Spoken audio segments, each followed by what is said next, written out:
Hello everyone, my name is Santiago, and today I'll be talking about how to make an engaging research presentation. A few general tips. The first one, and this is, both are important, but know your audience.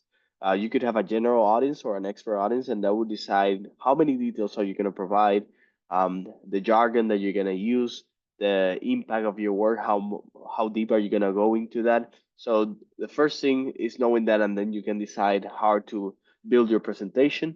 And talking about building a presentation, the important part is to draw an outline. And what I do is that I draw literally like the slides on a paper and how they would look like, and that allows me to see the entire flow path of the talk.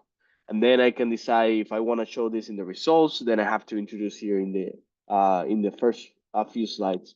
So that allows you to make really effective and engaging presentations. I would also suggest or recommend this article by this author.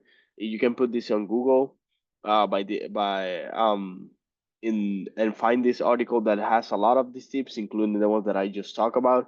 But it's a little bit more detailed, and I would strongly suggest to look at that if you wanna adapt more of these tips.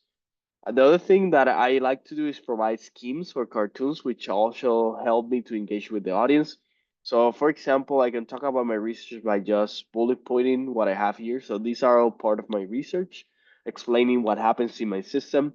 But instead of that, I can try to use schemes or cartoons instead of words. So, for example, I can show you the cartoon of the molybdenum species that are transformed with methane into other molybdenum species that are the active sites because I work with heterogeneous catalysis. You can generate along the reaction, you generate coke or carbon deposits, which can be regenerated using air, um, and then creating this ideal cycle of reaction regeneration. Obviously, in a talk, I will go slower, but this is to give you an example of how this is so different from just using words or bullet points. And all these can be created in PowerPoint or Inkscape. Both uh, are Inkscape is a free software, so you can use that to make all these nice cartoons and design and be really engaging in your research presentation. So it doesn't have to be boring, and also it takes into account that the people that are not experts in your field, and you can like guide them onto what you want them to see. So with that, I would like to end this part of my insider tip on how to make an engaging research presentation. Thank you.